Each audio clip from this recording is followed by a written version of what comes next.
I'll call to order the Committee of the Whole meeting for Tuesday, June 22nd, 2021.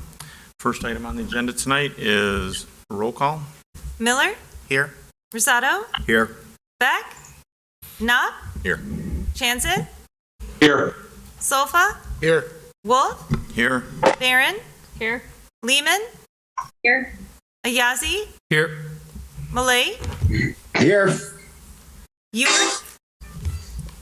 Cerrone? Here. And Vogelsinger. We have 11 out of 14.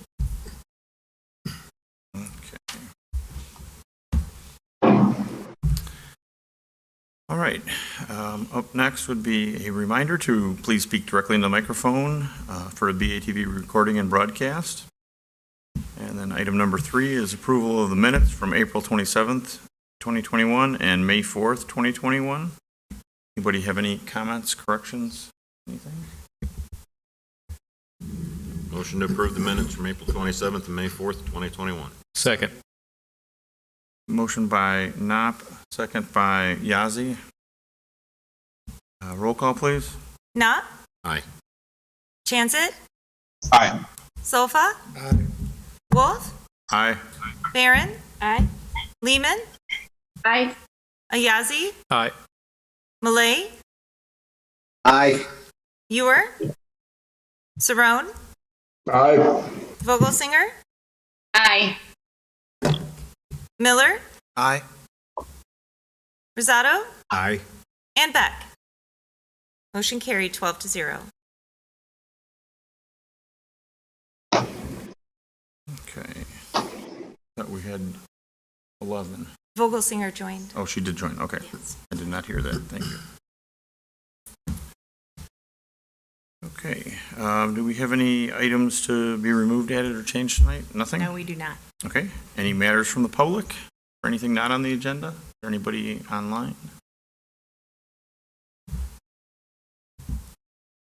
There's no one online. Okay.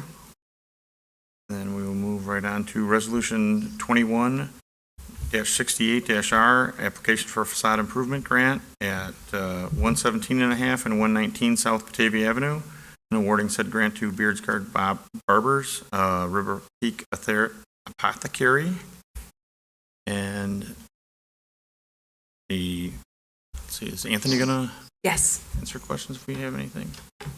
He's back there. Okay, basically it's exterior woodworking and painting, redo on the front of the building. Is there anything else on? No, everything is covered in the packet here, but they will be doing a series of work, woodworking, painting, and things of that nature for the exterior facade of the building. We do have representation here from Beardsguard Barbers and River Peak Apothecary to speak if they want to share anything. Sure. I'd invite them to come up if they want to talk about it. Hello. Not sure what information is needed, but it's been 7 years since Beardsguard has gotten a repainting, and we did it ourselves and didn't quite know what we were doing, so it's flaking off, especially after a year and a half of constant construction. And River Peak was a podiatrist's office for 30 years. I'm not sure the last time it got a facelift, but there's pieces falling off, so we need to fix that very, very much. Yes. That'll make it look nice. And protect it for the future a little bit better, do a more professional job with professionals. But we need help because especially during, like I said, the year and a half of construction, our walk-in sales were down about 90% when we lost our sidewalk for 2 months before Christmas, and then another almost a month here during high summer season. So any help we can get would be appreciated.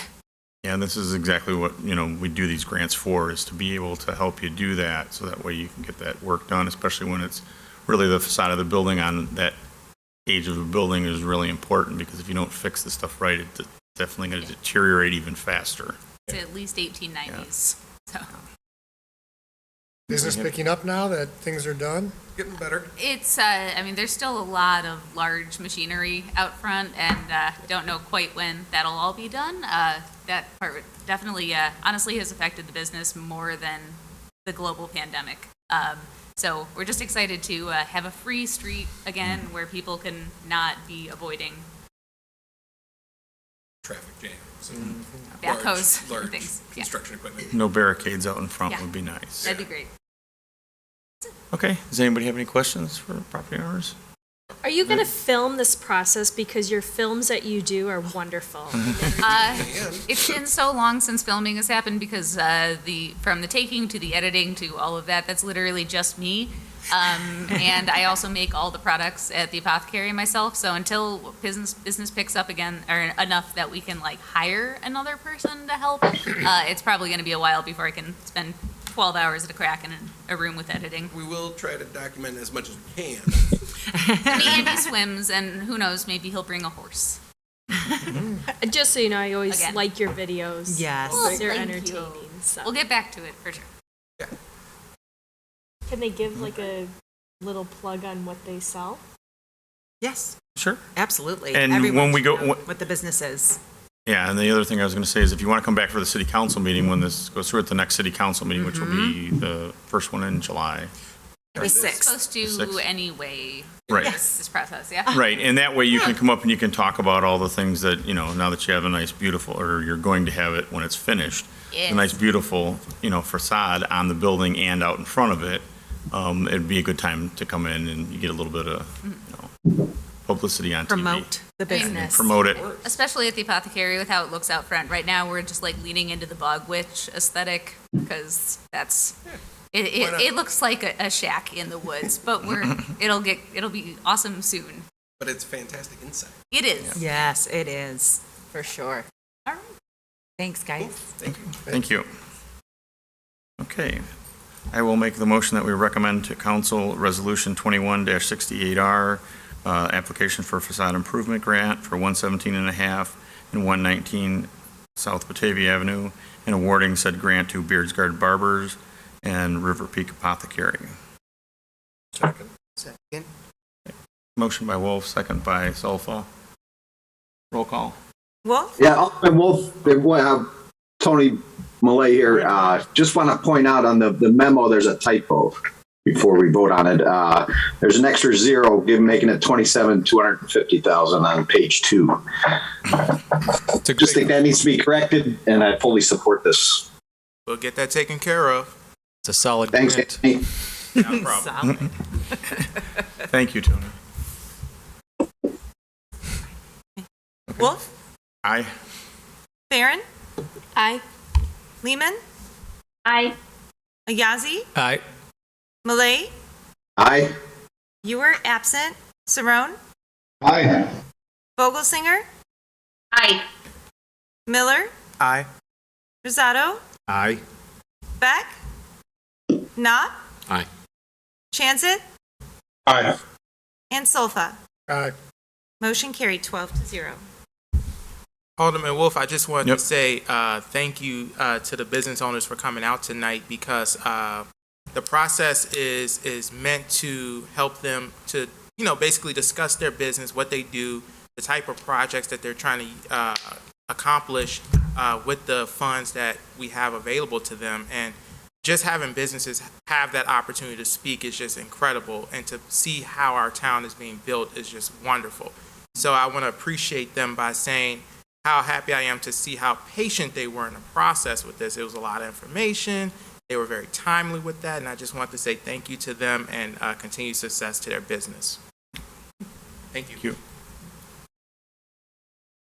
Okay, up next is presentation on the 2020 Annual Comprehensive Financial Report and 2020 Single Audit. Brian Lefevre's here from Sikich. Laura, get it ready for you. Hi, Peggy. Hello. We have just finished the 2020 audit, and it's been filed with all of the appropriate agencies that we have to file it with.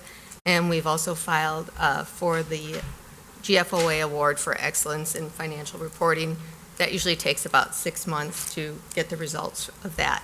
We do have hard copies of all of the reports. If any of you would like a hard copy, please just shoot me an email and I'll put one in your box for you. Otherwise, all of the reports are available on our website. under either finance or the transparency section. And then I'll introduce Brian.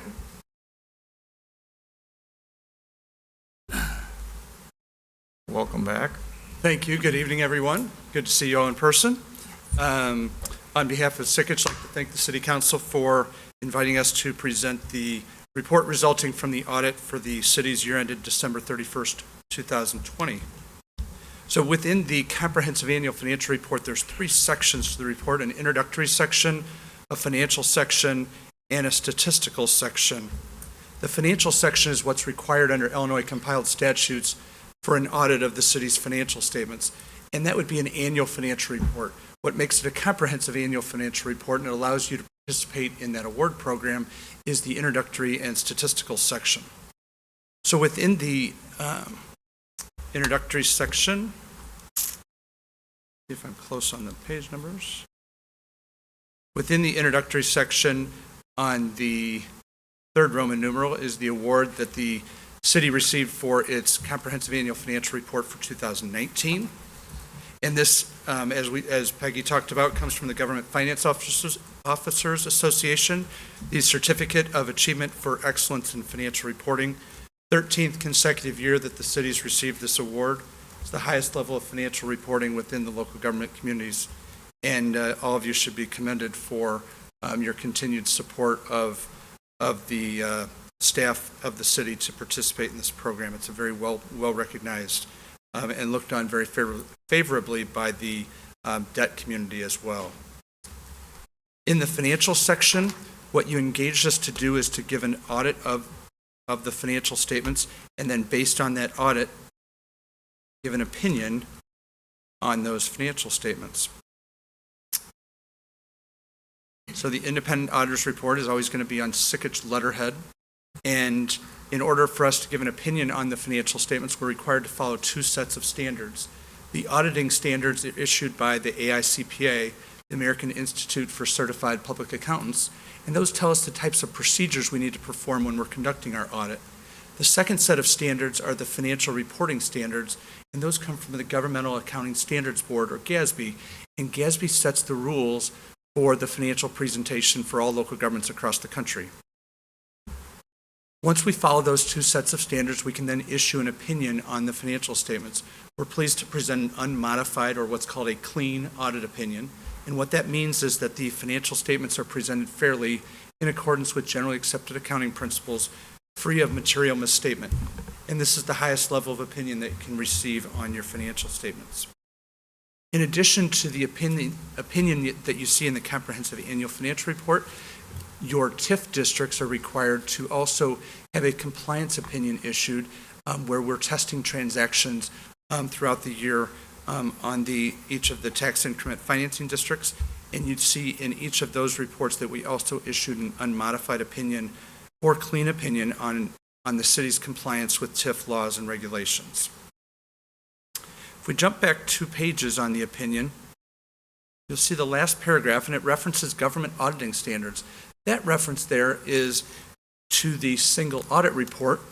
The single audit is a grant audit, and that's required any time that the city expends more than $750,000 in federal expenditures. As you all know, from COVID-19, the CARES program provided funding to the city for allowable costs in accordance with the program, and that was $1.5 million of the $1.8 million in federal expenditures that the city incurred in 2020. Within that separate single audit report, we issued 2 opinions. One was an unmodified or clean opinion on the city's compliance with laws and regulations that could have a material impact on the financial statements. And then the other was an unmodified or clean opinion on your compliance with major programs. And the major program that we were required to test was that CARES program. So essentially, we're testing the transactions that occurred within the city that were allowable reimbursements from the federal government in order to receive those CARES dollars of $1.5 million, and that flowed through the county from the federal government. So the next document that I would bring to your attention to within the comprehensive annual financial report is, in my opinion, a really well-written document by the city. It's called the Management Discussion and Analysis. It serves as the executive summary of the report. It's required by those GASB standards. We review it to make sure it's consistent with the financial statements and with the standards that GASB sets for how this document is to be presented. This serves as the executive summary of or overview. If you don't have a chance to review the entire financial statements, this is where you should start. This is where you actually get to give an explanation of your own financial statements. Compare 2020 to 2019. This is also an excellent document to refer your constituents that are interested in the city finances as well. The last thing I would bring to your attention is just one set of financial statements. I'll jump down here. Sorry, don't look too closely. I didn't have PDF page numbers written down.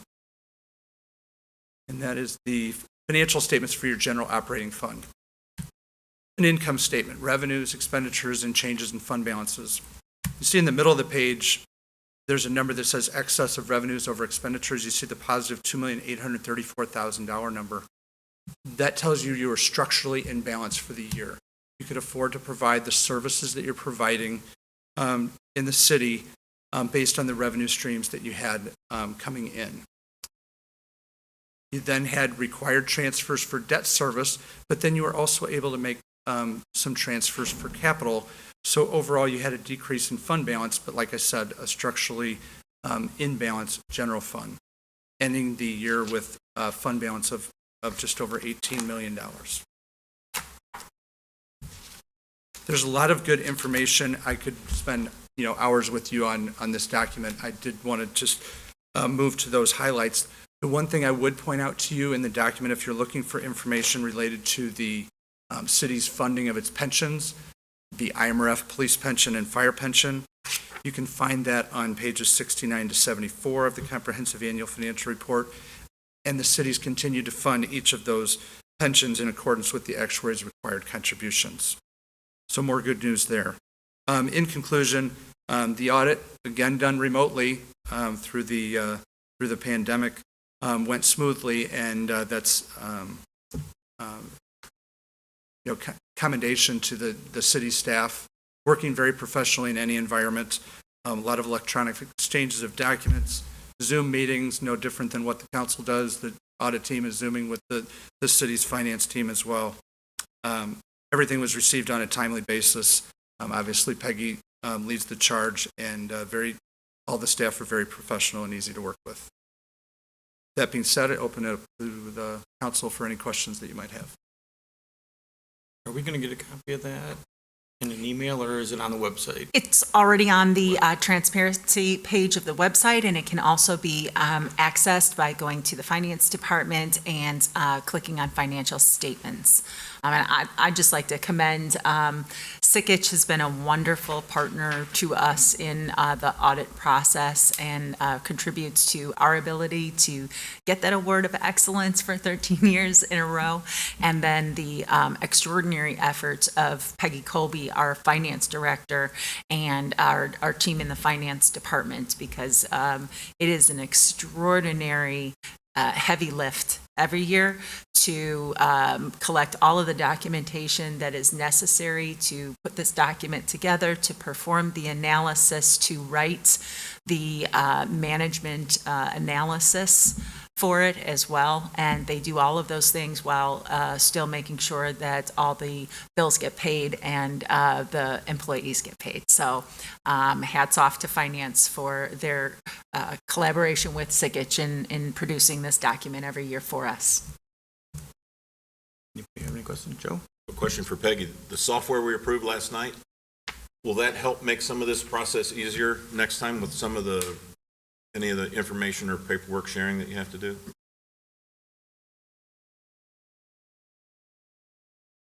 Okay.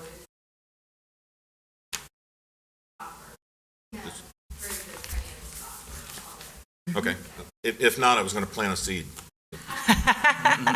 Thank you. Thank you. Does anybody online have any questions? Okay, thank you. Great, thank you very much. Enjoy working with the city. Thank you, Brian. Thank you. Okay, up next is item number 8, presentation on the City of Batavia's NPDES MS4 permit.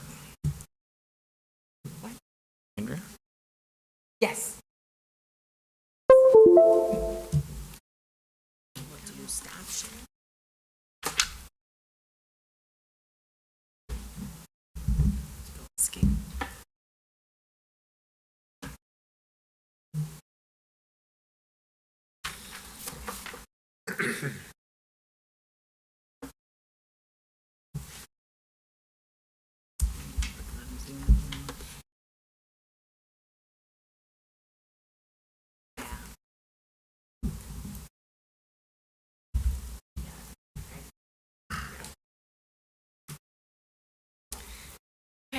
hello everyone. Oh, you have to click share. Oh. Oh, you got it? Tonight I am here to go over our NPDS permit.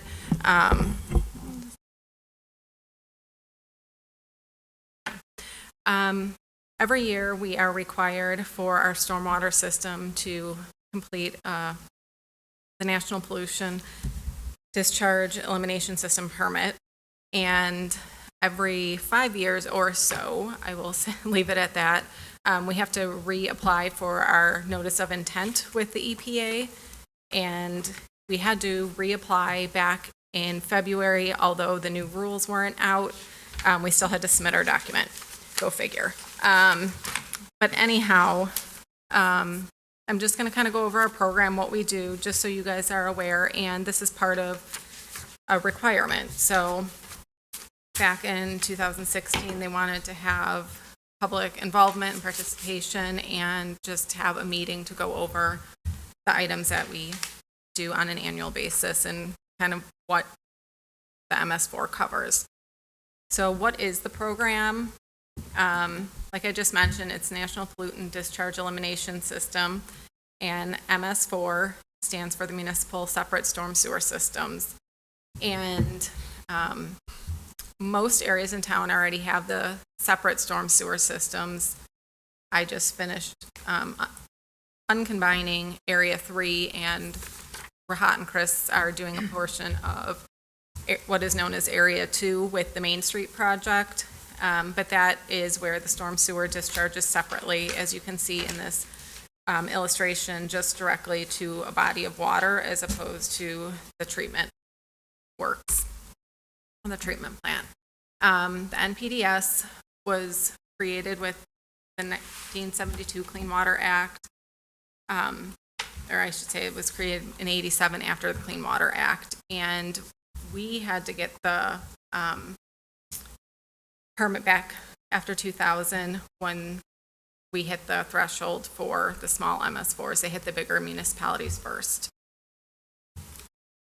So I'm going to go over the duration, what it covers, the minimum control measures, and what we do for monitoring, record keeping, and reporting, and then open up for any questions if you may have any.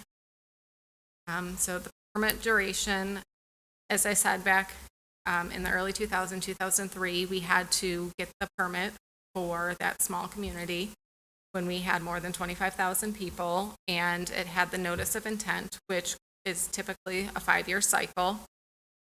As you can see, there was a kind of a gap in there when they were redoing the laws. And under that, anytime a contractor or developer comes in and disturbs land over an acre, they have to get the ILR 40 permit, and that we work with Kane DuPage Soil and Water Conservation District to review all of the necessary measures for soil erosion to stop any runoff and pollute the waterways. So we just resubmitted our permit, and what it covers is any areas that are not combined. Like I said, all the separate storm sewer systems, and here's a little town exhibit that kind of shows the bluish green lines are leaving the homes. Oh no, that is the sanitary, sorry. And it's going to the treatment plant. And then all the blue lines here are the water, which kind of illustrate clean water, sump discharge, anything that falls from the sky. And that is typically owned by the city, and we maintain that through the streets division. There are some private storm sewers in town as well. So what is allowed to discharge to the MS4? When our water department flushes the fire hydrants, that's clean water. That's able to go in there, groundwater, infiltration, any condensation, irrigation, the sump pump water, storm sewer water. When you are washing your car, they do give you best management practices for diluting the soap, such as doing it on your lawn to kind of absorb some of that soap and then have the rest of it run off. And then after you neutralize the chemicals in your pool. Prohibited are any type of concrete and wastewater that comes from any construction activities. So there are special areas on sites where they can do that mixing and cleaning out that area, and then that gets carried off. Fuels, oils, and soaps and solvents, and you can see the oil marks as they kind of navigate towards that storm sewer system. And if any of these items are found, we get notified either through code compliance, through the fire department, through the street division, or engineering, and somebody on staff will go out and investigate it. And if we find the source, then we contact the owner and let them know. And depending on what it is, then we also do have to contact the EPA. So this is kind of one of my favorite, and I think it's a very well-known clip. We don't want to have any eddies out there. So for fun, I have the video. Here. What are you looking at? Oh, the silent majesty of a winter's morn, the clean, cool chill of the holiday air, known as bathrobe, emptying a chemical toilet into my sewer.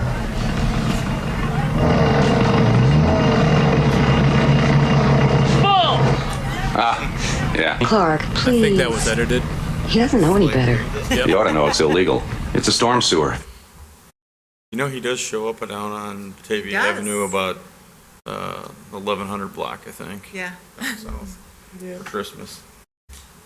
So that's just kind of a clip that I think all of us have seen and know, and we don't want to have anybody like that dumping into our system. In town, we have 4 creeks, and obviously the Fox River. So I have 3 of the 4 up here: Mill Creek, Mahoney Creek, Batavia Creek, and then we have Indian Creek, which is over kind of by where Prairie Commons is out there, where we have a little bit of the east side of town draining towards that. So there are minimum control measures that the EPA puts in place. There are 6 of them. Public education and outreach, and this is one of the items that falls under that category. Public involvement and participation, illicit discharge, detection and elimination, construction, site storm water runoff control, and then your post-construction stormwater management, and once all that's completed, just your pollution and prevention, good housekeeping measures. So for the public education and outreach, usually the spring is pretty loaded with a lot of these items. Unfortunately, over the last year, we've had to modify or eliminate them short-term with COVID, but this year we're doing the rain barrel sale, and it's all online, and it'll be continued throughout the season. They're all being delivered to the home as opposed to a pickup event, but that helps keep the rainwater and use that and recharge the aquifer.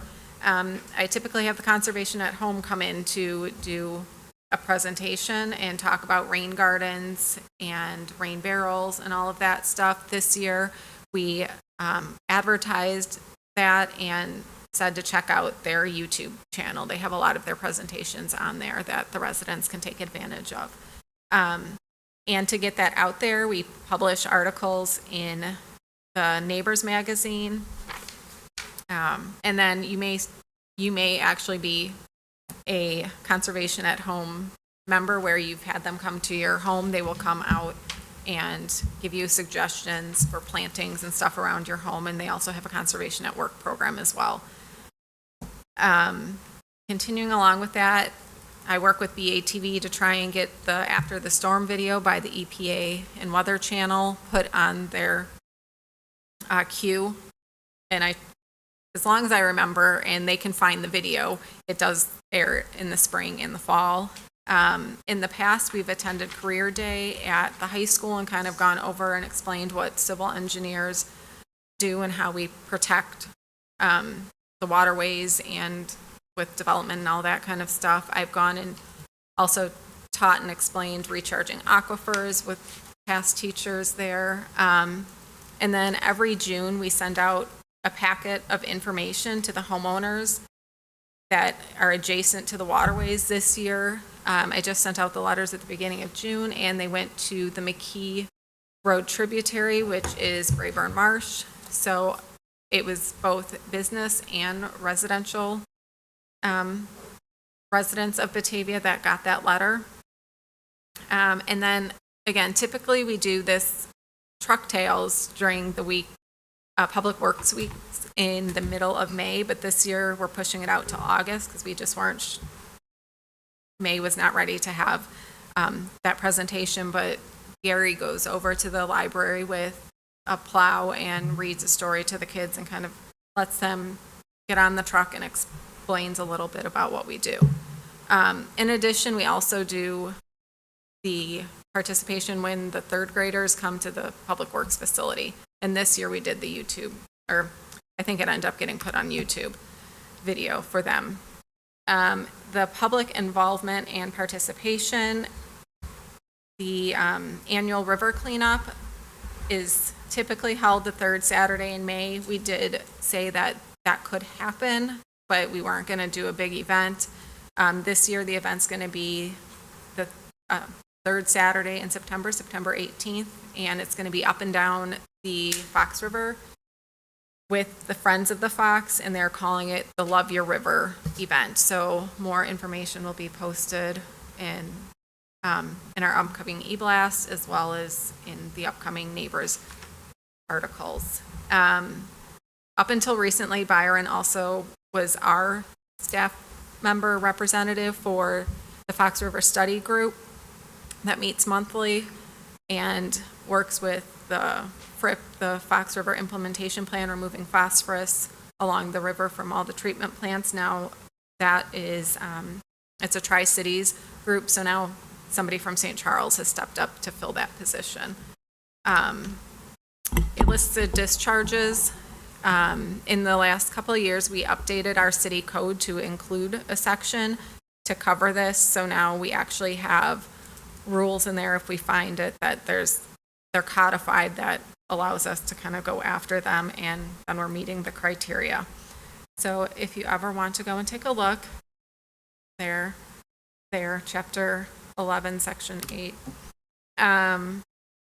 Also for detecting these, we have outfall maps, and we try to get through one of the creek areas every year, and they're all in our GIS system. Right now, we're actually working on the Mahoney Creek watershed, so our consultant has gone out there and given us some pointers as to where we may need to go and address some issues or any concerns that they're seeing.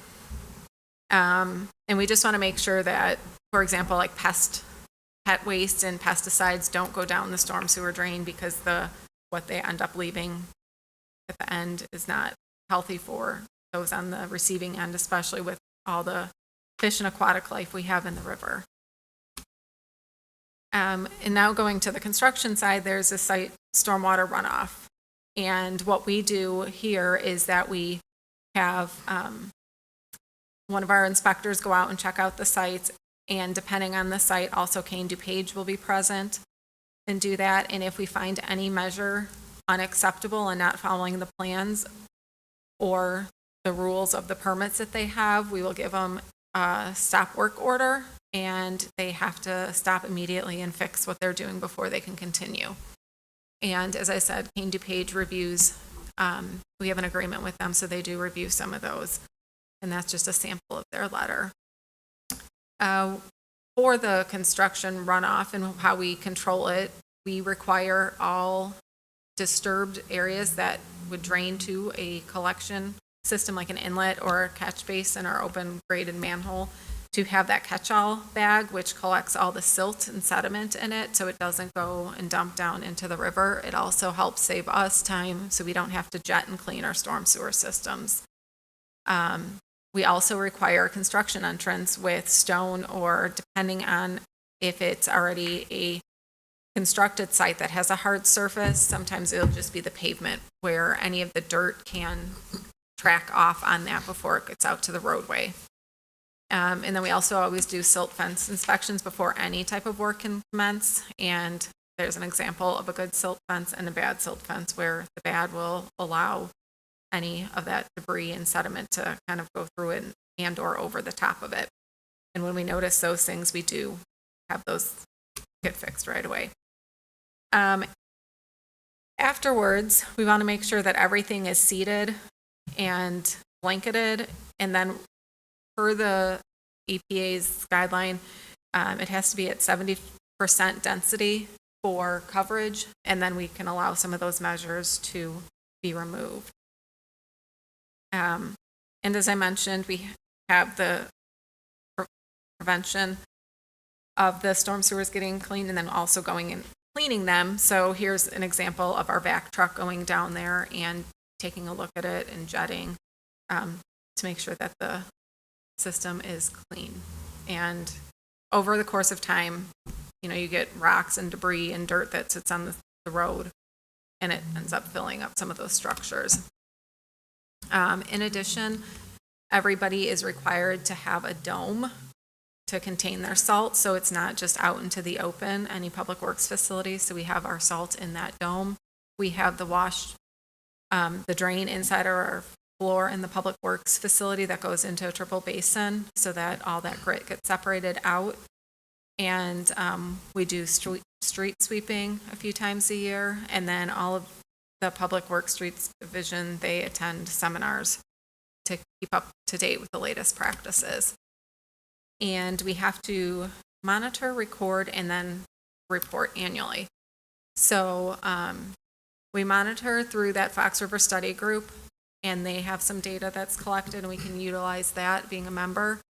And we have all of our reports on the website, and they can be found at those two different locations. Both NOI, the newest and latest one, is up there, as well as our annual report that was just due on June 1st. Here are some examples of those permits. I can forward you guys this report if you guys want to be able to find these and look on the links.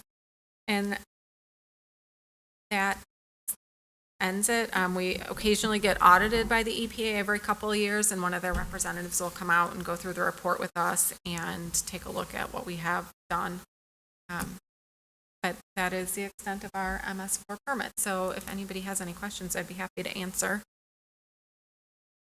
Got a couple questions. And it came to mind when you showed the drains in public works go into the sanitary sewer, not the storm sewer. Does that apply to the various car washes that we have around town? Those are going into sanitary sewers as well? Yes. And the other question was about salt that's on the road anyway.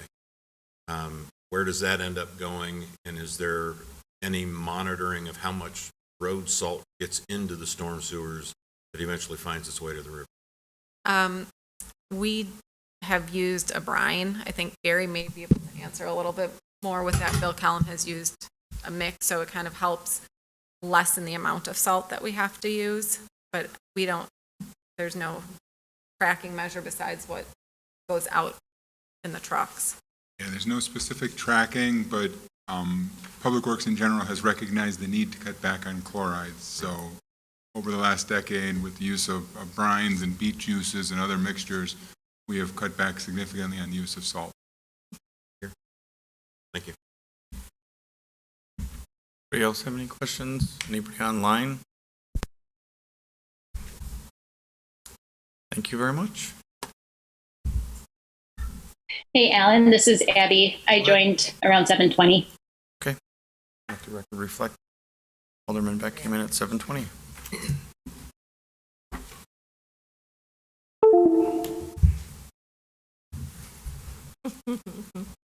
Was hearing an echo.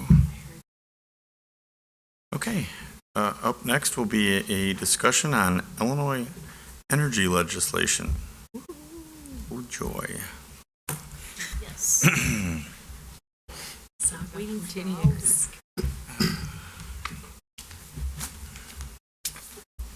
I don't really have a formal presentation per se. I did prepare a draft, a letter for council's consideration for sending to the state legislature. This letter actually is consistent with the last letter that was sent out under the mayor's signature. The first part of this letter is, and then we added on to it in order to basically reflect what has happened most recently in the legislation, and that no legislation has passed, but the 2035 date is contained in the latest draft. So I don't know, I suspect you probably don't want me to sit here and read through the letter, but I did want to, I can introduce it and then throw it over to council for your discussion. Okay. Does anybody want to dive in first on this? I mean, I like it. I read through it a couple different times, and I think really what we said in the last letter we sent out to them, was to try to get us some help, and I don't know that that's really even being considered from what I've read of what's been proposed since then. And granted, nothing has been voted on or even gotten really close to that, but I think we got to be really careful how we do this if we're asking for consideration. If we say we don't support the move to get rid of the fossil fuel side, I just don't, in my mind, I just don't know how we're going to get to that point between now and then. I mean, I don't know that this letter says that at all, though. Okay. I don't think this letter says we're not supporting the elimination of fossil fuels. I think this letter says we're not supporting it prior to the satisfaction of our bond debt. Okay. And Laura, didn't you say Yes. from what you heard, from what was going on down there, that our voice was not even considered or even heard? So maybe dancing around the topic wasn't very effective, and maybe we need to be more forceful about the problems that we as the community encounter. Yes. To try to get more attention. Yes. Sometimes negative attention is better than no attention at all, too, just to get people talking about it. I think what we did in this is we kind of flipped the message. In our last message, we, came out talking about the supporting of the legislation. In this, we talk about the devastation that that will result to our community financially, but we end with that the city of Batavia has expressed its support for a goal to achieve 100% renewable energy in the state of Illinois, but we can't support an accelerated timeline that will result in devastating impacts to our community. I'd like to ask a question. Wasn't Naperville very stern in their letter to So Naperville is a part of the IMEA. Okay. And, there are various end dates to the bond indebtedness. It just so happens that Naperville's bonds will be completed in 2035. Right. And so that was a date upon which J.C. Kibbe and the NRDC drew as the furthest they were willing to go in terms of the coal plants remaining open. Right. And they hinged that upon Naperville, stating that as their. Yeah, it's unfortunately one of the false narratives that Yes. that took hold, because the narrative was, by 2035 a majority of the debt will be paid off, whereas in reality it's literally only one of the owners' debt that'll be paid Right. off by 2035. Yeah. And the rest of the owners will not be by 2035.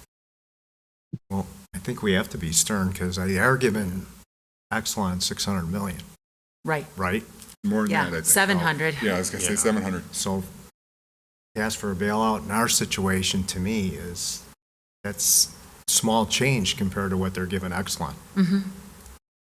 And from a compromise standpoint, I know again, another narrative is out there is that, the governor's office has compromised so much because they've gone from Right. 2030 to 2035. I don't think it has been remembered that this is a coal plant that has a lifespan of 60 to 80 years. Right. It started in 2012. So literally, we could be talking, 2072, 2080. But we're not. We are, and I think all the owners are saying, get us to the end of our bonds. Right. That's a 30 or 40-year compromise. So I think that part of the equation has also been forgotten. Yes. And I agree, a lot of the coal plants that are closing are from the 60s, 70s, there are some from the 80s. Yeah.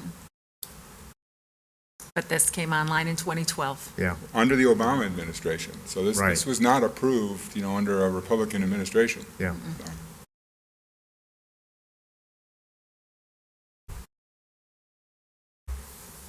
Anybody online want to comment?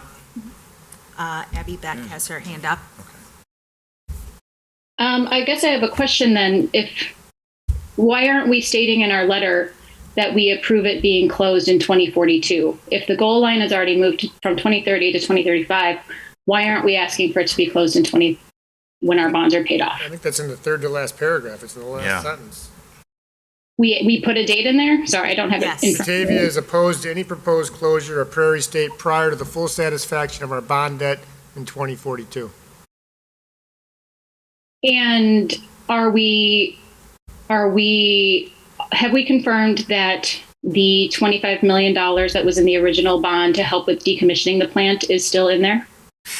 It comes from us, though. So it's a fee that's put onto the owners of coal plants that they're saving up our own money in order to give us to pay the decommissioning fees. So it's akin to us paying the decommissioning fees ourselves.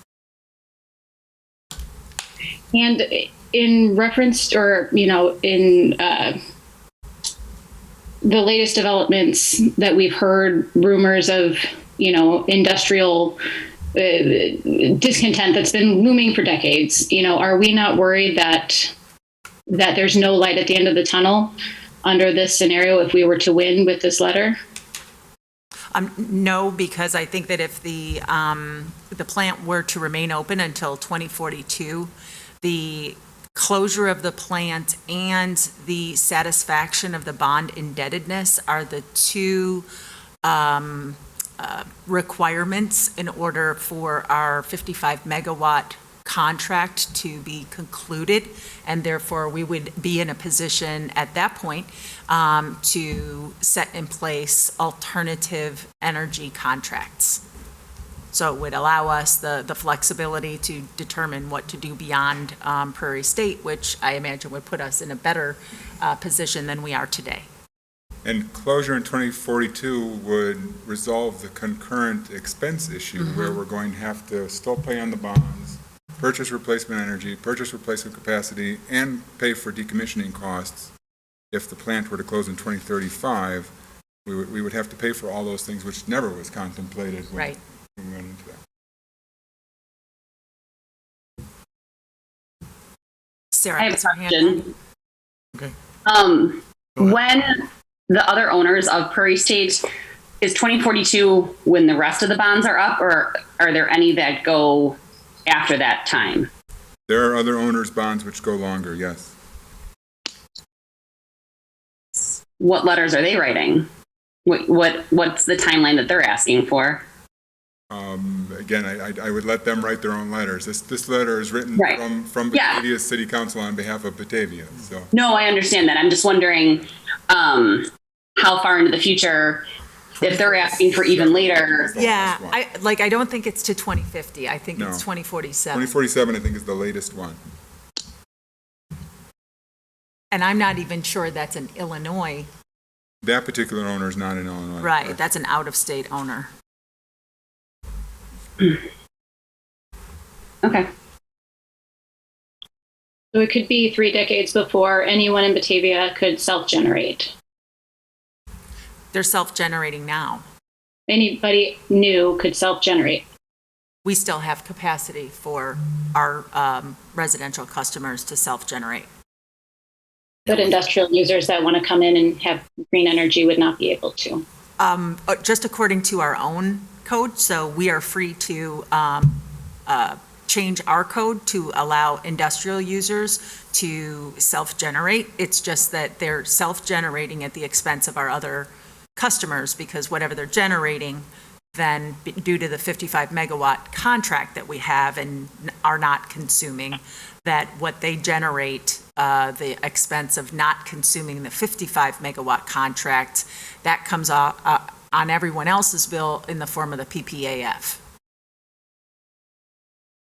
Yeah, it's so much math to try and like a messy system to try and track all the expenses for all of the things. I'm just worried that, we are extending what could be a bad situation for our ratepayers for longer than we need to. That on one hand, if 2035 was the date, then we tell our ratepayers that we will have a really crappy 7 years, and we will do everything in our power to mitigate and offset those increases until our bonds are paid. But in 7 years, we come out a different community with different controls, with different powers, with different abilities, with our flexibilities, with our utility.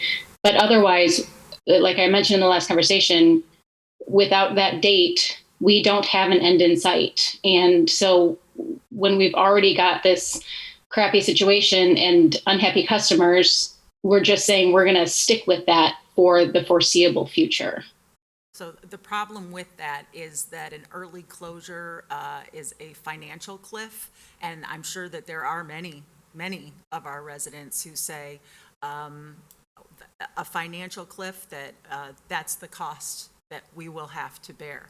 But there are others, like manufacturers, who don't have to. They've got choices, and they're making choices based on the cost of electricity. And when they know that there is a financial cliff in the future, they're not waiting until the cliff happens. They're making plans today on an exit strategy to not have to suffer that future financial burden. And that's the effects that we are trying to avoid, as well as the concurrent costs, that if they just wait the additional 7 years, we won't have to experience those concurrent costs. And ComEd customers don't have to pay those concurrent costs. Exelon customers don't have to pay those concurrent costs. It's just being borne by small communities with municipal electric utilities and co-ops that those are being foisted upon.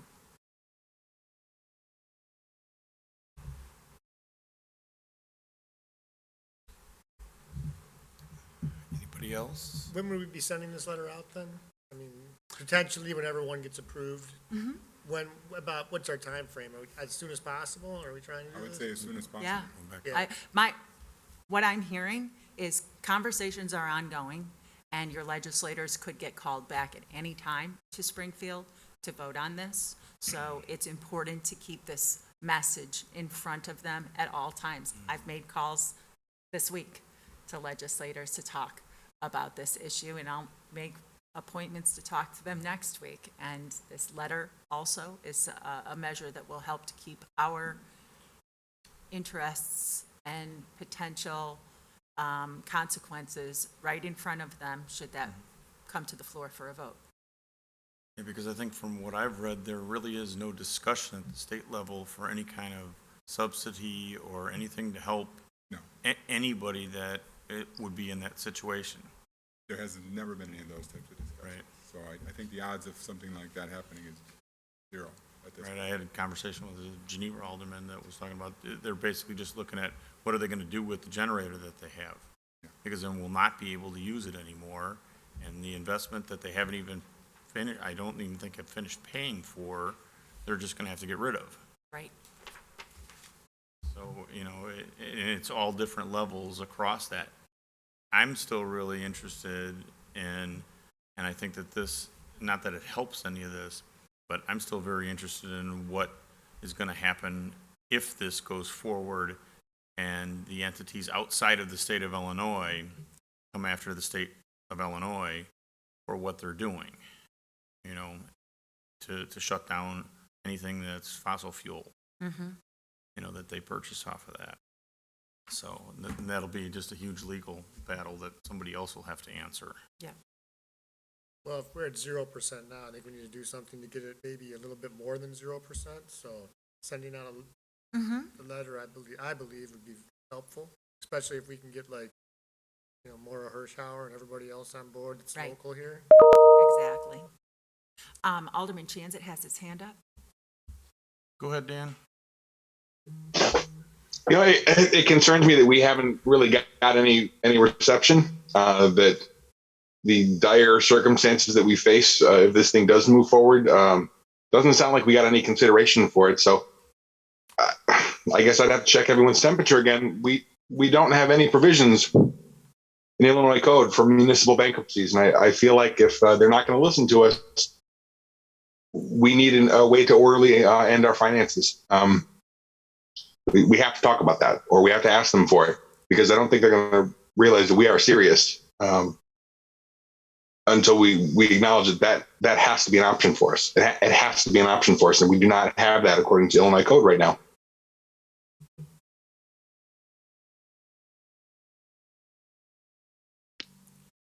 Now, is it because it's truly the city of Batavia that has the contract with? It's not our electric utility. Right, So, we're backing it. Yeah, so we have a purchase power sales agreement with NIMPA. Right. If that's the contract you're referring to. Yes. Correct. But that's truly with the city, it's not with our utility. With the city of Batavia, correct. I shudder to think of that, because I think of all the other things that would affect with the city. Every bond. Yep, every bond. I'm not, just so we're clear, I'm not gung ho about this. I'm not looking forward to it. But the fact that we're having trouble articulating it is problematic. It is. Alderman Lehman has her hand up. Okay. Leah? Thank you. I could have done the Zoom hand up, so I just did this hand up. Where does Fermilab get their energy from? Are they part of the TV? No, they actually, Department of Defense supplies Fermilab through the national procurement contract. So Department of Defense actually procures energy on a quarterly basis, but it's all handled at the federal government level, and that's where Fermi is a federal facility. So they are outside of ComEd, they're outside of any municipal utility. Fermi has their own infrastructure, and they purchase, get their energy through the Department of Defense. I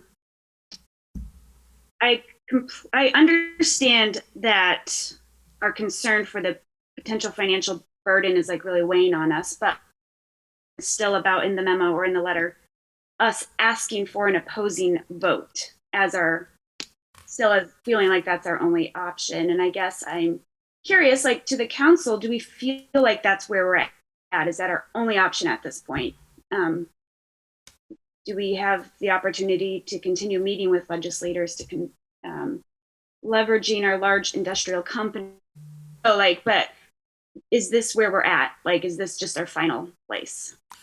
It absolutely is not our final place. This is just one of many strategies that we will continue to employ to make sure that our message gets heard through personal meetings, through organized group meetings that include our legislators and other municipal utilities who are similarly situated to us, because there's strength in numbers when we go as a group to our mutual legislators to say, this is hurting a lot of your constituents, as well as the discussion, as I mentioned, that we may want to hire a professional to represent our interests to our legislators, who is present in the Capitol building and seeking meetings with these individuals across a desk, as opposed to us having to converse merely by Zoom or telephone.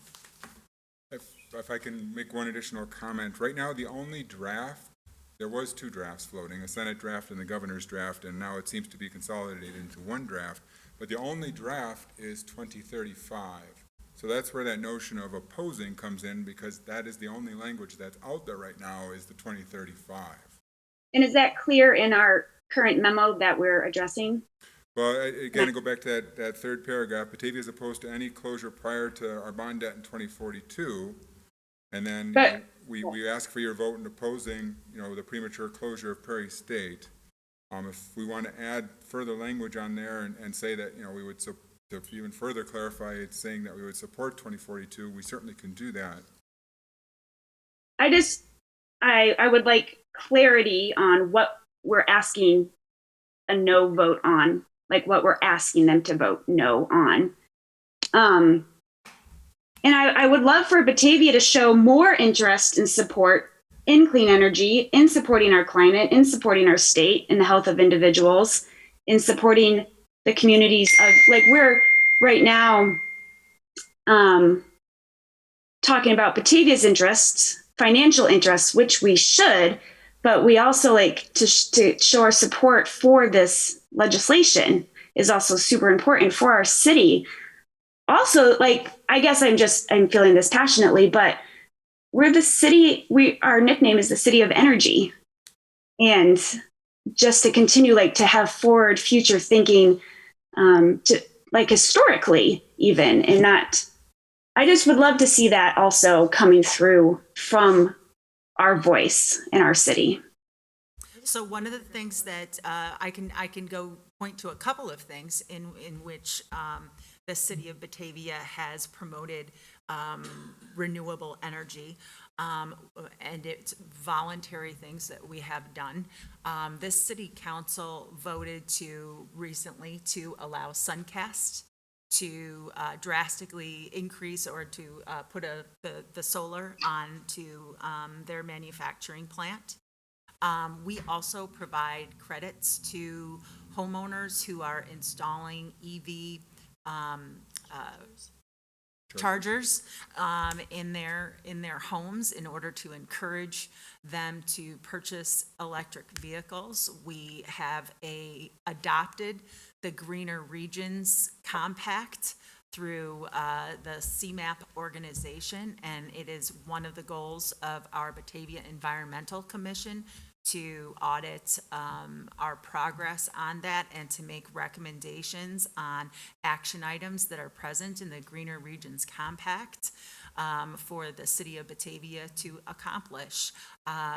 We also participate in a household hazardous waste program to pay for individuals to put those chemicals in, get them out of their homes so that it prevents them, as Andrea was saying, from getting put into our waterways. We expended $26 million in just the first phase of an upgrade of our wastewater treatment plant and installing at great expense equipment to remove the phosphorus from the effluent that comes from that plant and discharges into the Fox River in order to meet the new EPA standards. So I do think that there are a number of things, and I think I can point to more if I thought about it a little bit more to show different ways that we do support that. But Lee, maybe you're suggesting that we call some of those things out to maybe gain the support of some legislators who might be sitting on the fence saying, seeing us only as the members of NIMPA and owners of a coal generating plant to say, please see us in a different light. We are constrained by this contract. However, the city of Batavia does every other thing that it possibly can in order to promote the use of renewable energy and to be environmentally conscious. Yeah, thank you for that information. Because that is my concern, is that that our own concerns for our financial situation is outweighing our support for clean energy. Mm-hmm. I hear what you're saying.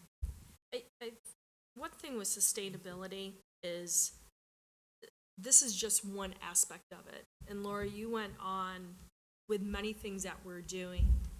And maybe that is information we need to pass on to our ratepayers to help them understand of how we are contributing to green, to being green is sustainable. That way they can pass that on to their customers and to our neighbors of everything that we're doing, and then challenge, like, what can you do even more? We know at this point, this is something that, this is an issue that's going to take a large mountain. And if the state isn't going to listen to us with the letter that we talked about. I don't know if they're going to listen to us with everything that we're doing and that's going to change their mind. But to maybe help salvage us, if we do a publicity and say, this is what we are doing to sustain ourselves, and bring on the Environmental Commission, and let's have a focus of every month, and, you know, let's really all jump in together and challenge one another for that. You know, I look at the water fountain back there that nobody's using. What if we get one of those green water fountains where you fill a water bottle as opposed to a bottle? Like, those types of things, and point that out to, this is what we're doing. And kind of take the focus off of this energy, because I think this is bigger than what we're able to really do, unfortunately. I'd like to see two things different to the letter. First thing I'd do different is take the next to last paragraph. It's a single sentence on page 2. Put it in bold and put it at the beginning of the letter. It's exactly what we're asking for. Put it right in their face, right up front. That's the first thing they're going to hear, and then they're going to hear the justification about it. The second thing I put in the letter is, I agree with what Dan said. It's the non-energy generating nuclear option of municipal bankruptcy.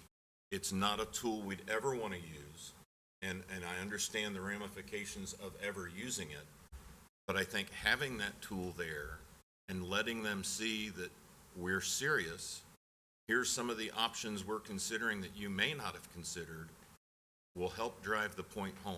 And again, just because you have the tool doesn't mean you're ever going to use it. But at least showing somebody that you're serious about it and you've put the tool in your toolbox might get a little more attention. The only thing, Joe, is we don't have the tool in our tool. And that's, but asking for that tool, like Dan said, we need I'm to not ask sure them we for- should, just because of our bond rating. It may affect if, and Peggy is still here, but would you want to have a document in writing that would say that if the legislation is passed, it may put us in a position where we would have to, we would need the vehicle of bankruptcy? Would that have any effect, or am I wrong?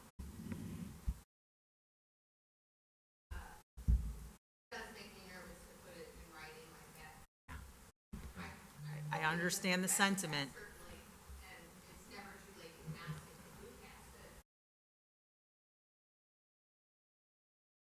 I wonder what,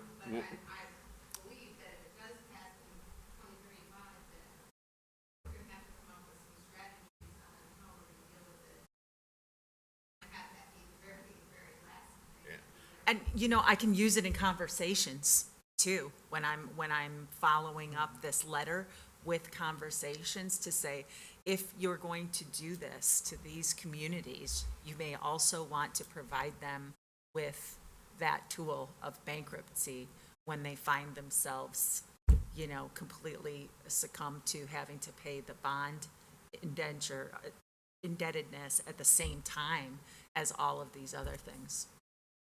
and I don't know if, you know, just as a thought, what would be worse, bankruptcy or just breaking the contract?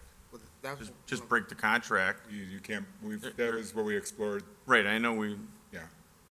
You're not going to get out of the contract. Then we would owe attorney's fees and the contract. The contract. Well, that's my question was going to be, what are the two options? What is it that we're weighing between thinking of bankruptcy and filing for bankruptcy and going through closing the plant and having to pay until our bonds are done? Like, have we looked at what we have to do in those two scenarios? Well, one of the things is we don't really know the answer to that I yet, know. because we don't know what kind of money the state is gonna attach to, hey, you're part of that, and until that plant closes, you're gonna pay this fee. Plus all And, the decommissioning, we don't know yet, right? right, and then we're gonna have to keep buying our power through them if the plant closes, because we still have a contract.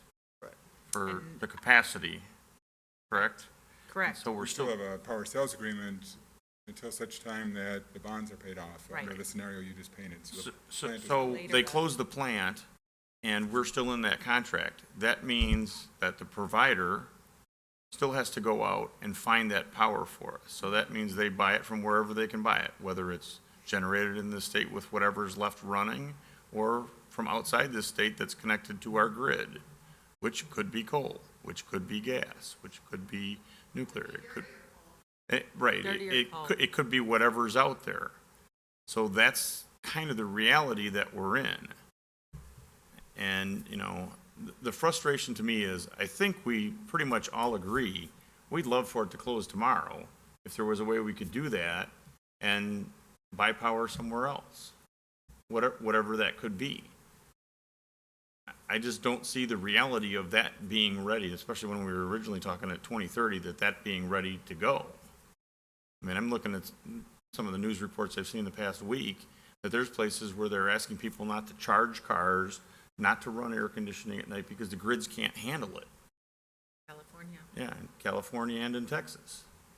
So, you know, I don't think everything has been thought out. And, you know, I go back to having been here through getting into Prairie State.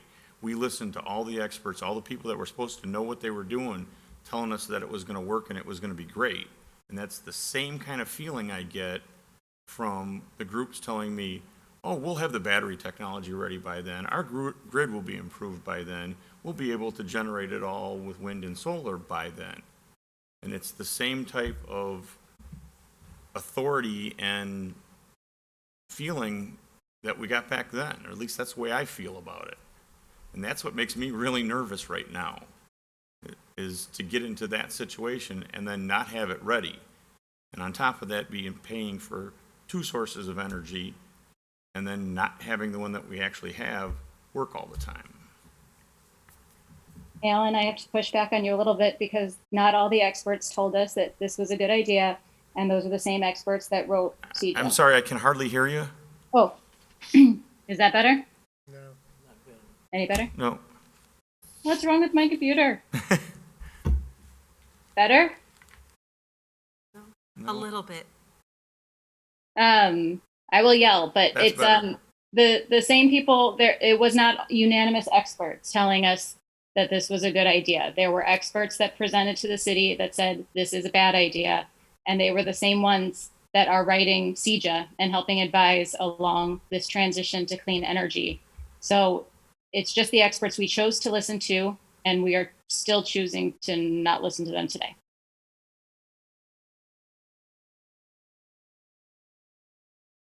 If I can, Gary, go ahead.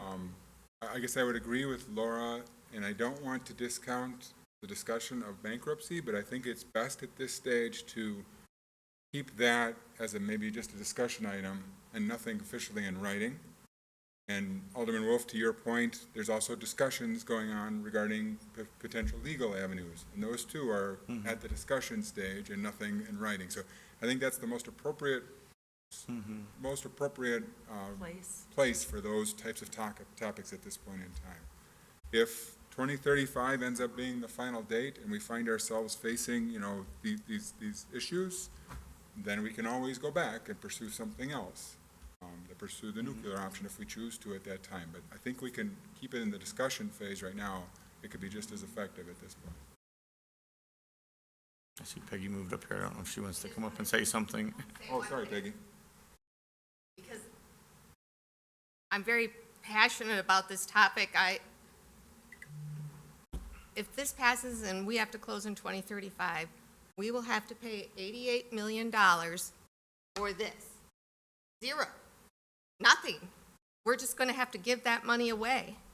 Our residents and ratepayers are going to have to pay $88 million and get nothing in return except an avenue to clean energy, which, yes, that is good and we can support it, but not for $88 million if all of our businesses are going to close and home values decrease because no one wants to move here and pay the rates that are required. It's very important that they listen to us and not close before that debt is paid, because we'll get nothing for that $88 million. I have never, in the time that I have worked here, see Peggy more concerned about a financial issue impacting this city than this legislation. Yeah, and I think the economic impact will far outweigh the social benefit that we're going to get in whatever time frame that's put in. I mean, if it was what ComEd customers were looking at, $1 or $2 more per month on their bill, you know, or maybe even some estimate that in the most recent legislation, maybe $5 or $8 additional per month on their bill. But the city of Batavia is looking at, you know, immediate 20% projections, and it's unknown how high they would go after that because of having to make up for the lost industrial users. Plus the 700 million. Yes. I like the letter. Yeah. I think we should send it out soon, finalize it, and get people talking more about it. And I'm even fine Yes. putting it, I'm even fine with Joe's suggestion, putting that line in bold. Get our point across. Done with it. You don't read anything else, read the book. Especially when it's in bold. Yeah. Yes. Because with no consideration to do anything else to try to mitigate any of the issues that they're going to create whenever they pass this in its, you know, in its form now, we can't survive. I don't know that we survived that. Alan? Your Honor? Yeah, I just want to make a couple observations. Number one, you know, whatever they do to us this year, if they're gonna say 2035, well, that still gives us 14 sessions of the Illinois General Assembly to return to Springfield and keep bringing this up in some form or fashion. And I gotta believe that the angst on this thing is gonna be much greater than just Batavia. There's others that are also gonna have some serious issues with it, and that's gonna cause a lot of other problems. And I think I'm correct when I say I don't know under Illinois law that a city can go bankrupt. No, you're correct right now, right. So we're throwing that term around kind of loosely here, because quite honestly, we can't do that. You know, so I mean, goodness knows what the next 14 sessions, or maybe it's more than that, of the Illinois General Assembly could bring, but, you know, this could really ratchet up. I've sat in some other conversations where people have pointed that, you know, if right now you were saying, okay, let's go look ahead 20 years, and maybe most of the cars, probably more cars will be out there in 20 years than there are now, and they're all electric, which would be a great thing. You'd eliminate all this pollution, but where are you going to recharge all those cars every night? You know, if you're going to specifically start hitting on the nuclear reactor, and let's close that down next, boy, you're going to really put Illinois into a real trick bag here as to whether or not they're going to have the ability to supply the power for all that. So there's just a lot of interesting mix in this question we're not going to solve it tonight, tomorrow, next year, or 2 years from now. This is a decade-long conversation, and I just think Batavia needs to keep its feet in the game and keep our eyes and ears open, and we do what is best for the better interests of the citizens of Batavia. But this thing is a long way from over, and I'm distressed when I see some of these people who are out there pushing this environmental movement, because I think there's some other alternative motives behind some of these people beyond just kind of clean the air and make the world a safer place for us all to live. There's a lot of people thinking they're going to make a lot of money on this whole thing. Well, and I think that was one of the ploys by ComEd is, hey, we're going to close the nuclear plants, but we need money from you. Yeah. We'll keep them open if you'll help us. And I think that's what. Well, that's one angle of it. But I mean, the other side of it is you close the nuclear plants, and boy, you better have a heck of a source of power ready when you're going to start having not only power everything you're powering now, but then probably almost all the cars on the street. That's going to be one heck of a load to carry. And, you know, right now, the electric load, I believe, goes down a little bit at night. When you go take everybody's car home and plug it in the wall and start sucking electricity all night long, you're going to really be churning something out someplace. So there's a lot of people in this game that are making a lot of noise, but I don't know how much true substance there is behind all the noise. Unfortunately, I think none of it matters until they start to pass legislation, and then we have to deal with that. Tony, go ahead. Yes, thank you, Alan. Yeah, I support this letter for several reasons, but I think we tried an approach that showed we were wanting to be part of the solution. That was when we were word crafting. That was a definite consideration. But the reality is we weren't listened to.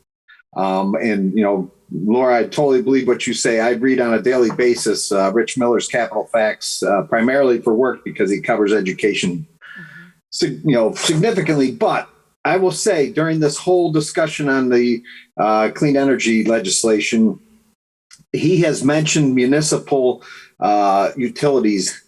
I count one time that one day that he even brought that up. So the fact that the 2035 date in Naperville, which is 8 times the size of us, maybe or thereabouts, they catered to them to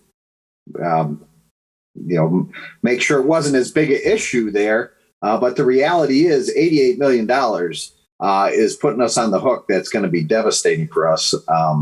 This letter does not say that we don't support renewable energy. It just says, hey, you can't put the hook on us much more than others. The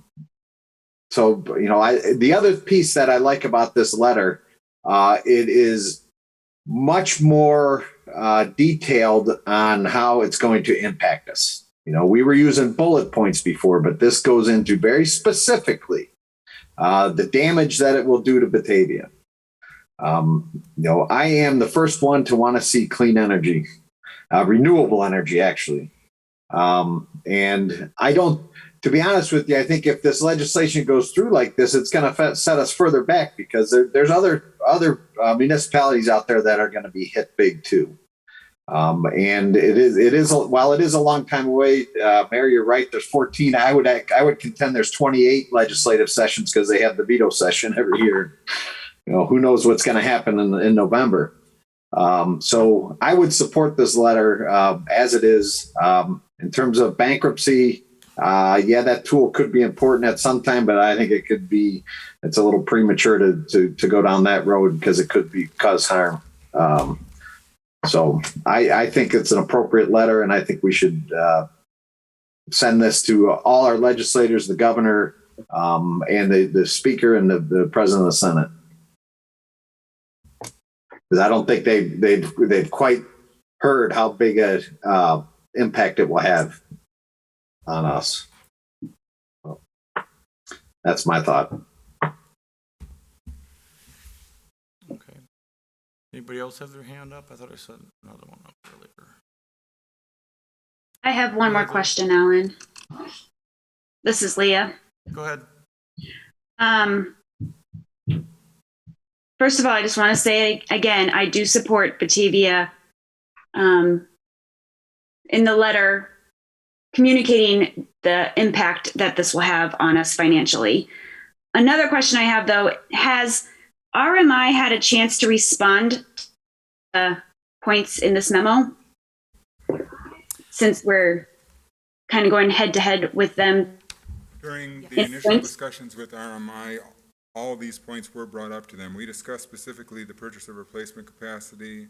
We discussed the concurrent decommissioning costs, the purchase of replacement energy. All of these things have been discussed with the CEJA group during the several weeks of discussions that City Council had in March and April and May. Yeah, Kevin, I can't remember what Kevin's last name Kevin was. Brown? Yeah, that's From RMI? Yes, he attended several meetings where. Yes, and I listened to those meetings. I'm just saying, like, directly in this, we're now kind of like in a fist fight with what RMI said with our points against what they said. So I guess some of that I will that goes to another narrative that's out there right now, and that is that the RMI study is kind of infallible, and that's the study that everyone needs to rely on. That's definitely the narrative that's out there, even though we have pointed out fundamental flaws in the RMI study.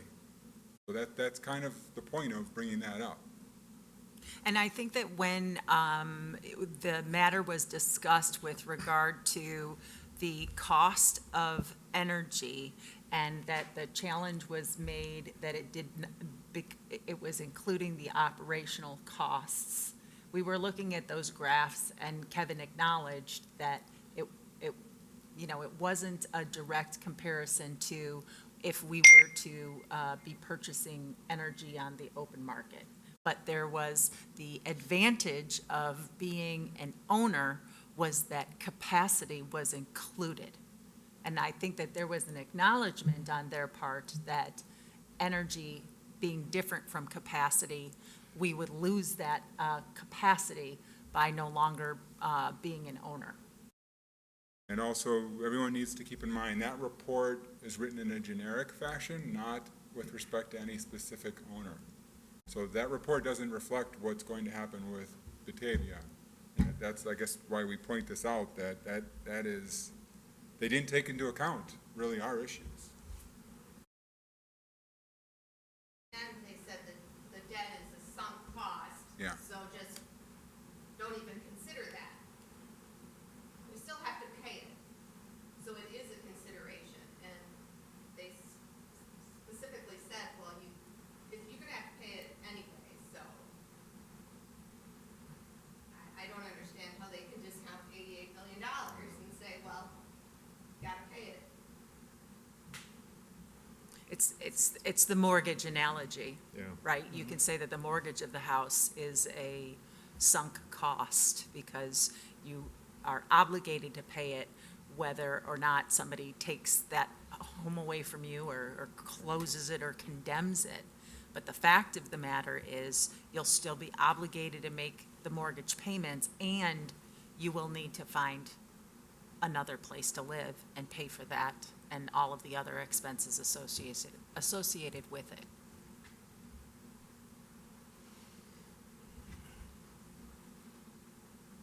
Yeah, I guess, I feel the frustration of you want to support what you know is right, but you just can't not look at the facts that are in front of us Right? and say, I'm there. I can ignore that and let's just do it. That's the hard part for me.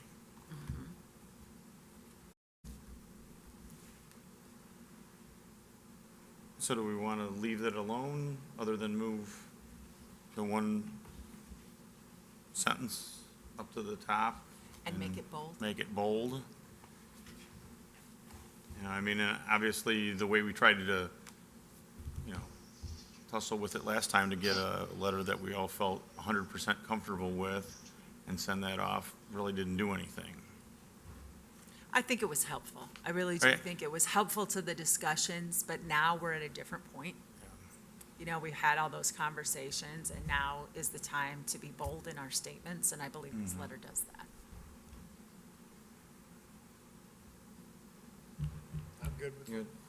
I think we send do it too. with that one change, I think would be fine, and I think we send that out. And, the other thing is, any opportunity we have to get face-to-face with any of the legislators, I think is going to be a good thing. I don't know who else is going Thursday night out to Elburn, but, I think any opportunity we have to get face-to-face with them, or any opportunity that presents itself, we need to take it. And that needs to be the first thing we talk about, in any situation. Yes. Is there anything that our residents can do to help? Absolutely, there is.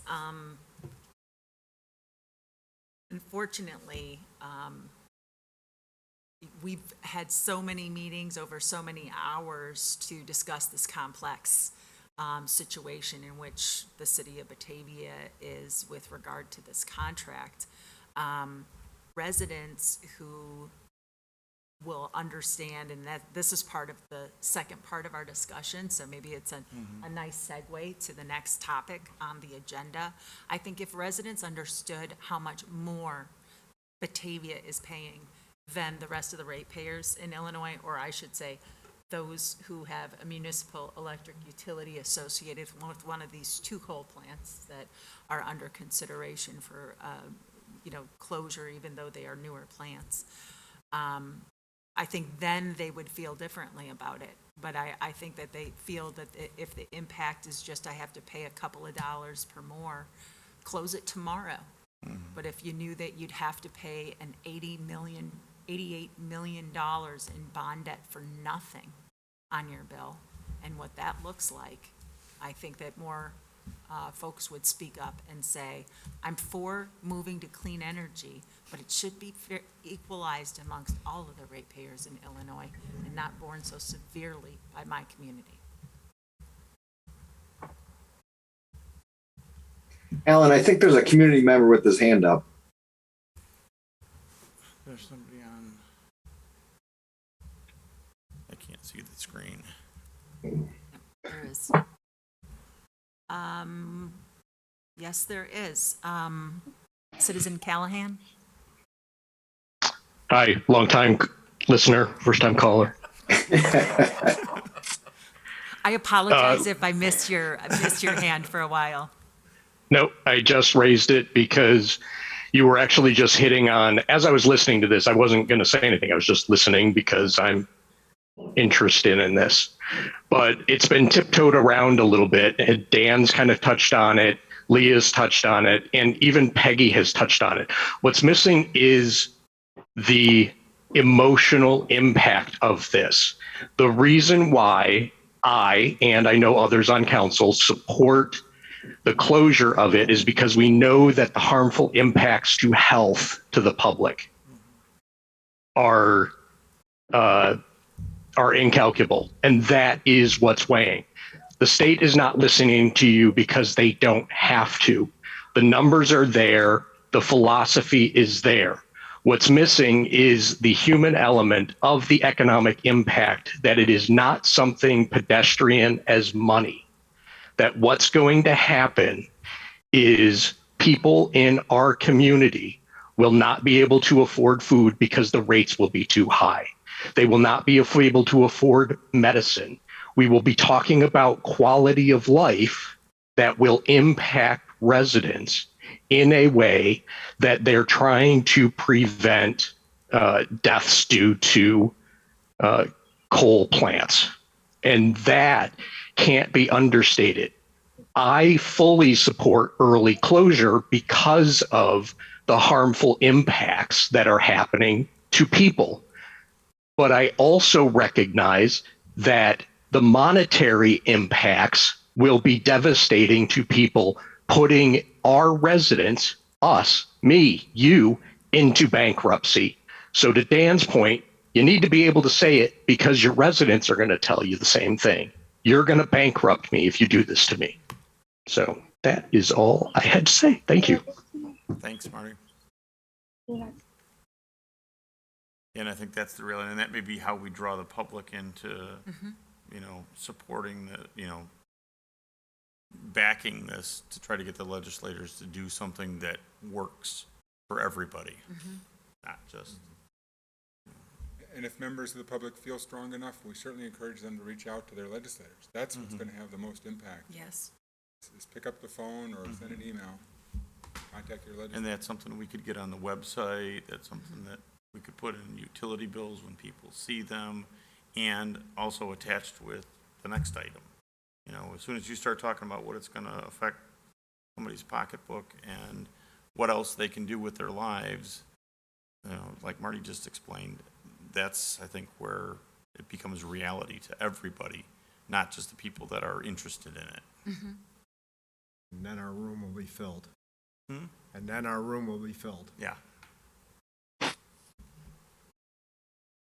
Okay, so I think if we're in agreement, we'll do the change with the bold sentence in the letter, move that up where it makes sense to be up as close to the top as possible, and get that mailed.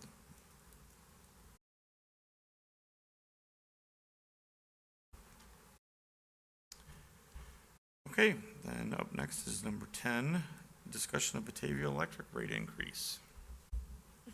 And I'll start by stressing that tonight is intended to be a conversation to start the discussion, not intended to come before you and saying that, this is what we are going to do, but rather to say, the issues out there are very large, and we, need to start thinking about them.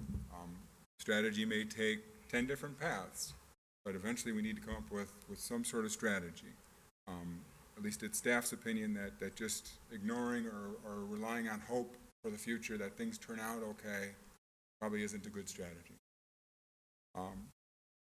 We've last raised rates in 2015, and since that time our purchase power costs have continued to go down. Our operating costs, salaries, materials, equipment, those, unfortunately do go up year over year. So we were anticipating the need for a 2 to 3% rate increase in 2022, primarily to cover operating expenses, which have increased over the last 7 years, basically. And this speaks about a strategy from 2022 to 2030. And while I'm on this topic, eventually between 2022 and 2030, there would need to be additional increases to cover operating expenses, which are likely to increase over that time. So the plan that is outlined here does not 100% go towards very state issues. Some of it is just going to have to be for operating expenses over the next decade. We did lay out, again, one strategy, and I will say that I feel strongly that this is such a big issue. I think it's really in our best interest to start taking tiny bites at it, and you were kind of making that point earlier, Alderman, that it's kind of overwhelming. And if we wait into the future, because we don't want to do anything now, we wait into the future and we hit residents with a 10% or a 15% rate increase, that's just a shock to the system, especially for those people on fixed incomes. Doing tiny pieces at a time, can help to transition. And I laid out a bunch of points for council's consideration. I'm not trying to be not transparent, but there is, something to be said for having a long-term strategy and not having the issue, have to come up every single year. We can lay out a long-term strategy, not that we don't ignore the issue, but at least we can tell people and point to people the fact that we're following a plan. So this plan would call for a 2% rate increase from 2022 to 2030. And it's possible that at that point in time, depending on at 2030, we will be in a much better position to assess what our costs are going to be. And at that point in time, we can hopefully have healthy reserves to help us again smooth into where we're going to land. And potential, we may need more rate increases beyond 2030, but we'll be 8 years down the road and in a much better position to assess that at that time. So that's, I guess, where I'm going to stop. Just to point out numbers real quick, I mean, if you're doing 2% annually, it compounds. 2%, this year. I mean, you're going to be at 20% by 2030, which is before even 2035. So the rates are going to be 20% higher by 2030 instead of 2035. Right, and we may want to stretch that out.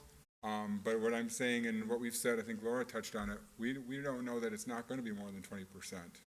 So that's kind of why it kind of got us there by then, and then a point of reevaluating. Yeah, I've thought. The 20% was what we calculated if we had to pay the fees starting immediately. And I believe that that's been removed. It's moot for now, except that there are approximately $500 million of programs within That are the bill unfunded. that are unfunded. Right. So the money is going to have to come from somewhere. But we also have other operating expenses, like Gary said, for just normal operations, for our linemen, for our supplies, for our substations, for our infrastructure, that we have to fund. So it's going to be more than 20% at that point in time. We may not have to do anything until we know for sure what the year is so that we can plan. But Gary's just laying out some thought. Mm-hmm. Really a thought process. Yeah. I've thought this for years with our budget, where we've talked about, we see our projections for our budget being a deficit in 2 or 3 or 5 years, depending on how far you want to go back. Where I thought we should have taken little bites to get the tax rate to where we think we're going to have it at that point to be able to handle the deficits that we're showing. And I can't kind of feel the same way with this. I don't know that I would want us go 2%, for a full 8 years on there, but maybe a couple of years, and then at that point review it, and again, adapt to whatever the situation is at that point to go where we need to go, whether it's up or down from there. Because I think it is important to try to do this, I think, incrementally, because if we wait, it'll be a disaster. Because there'll be 14 people sitting in this room fighting over having to do that to somebody with really no option at that point. Where if we plan to try to get to where we think we're going to need to be, and we get to that point, or we get halfway to that point, and we don't need that, I don't want to use the school analogy, but I will. We can say no.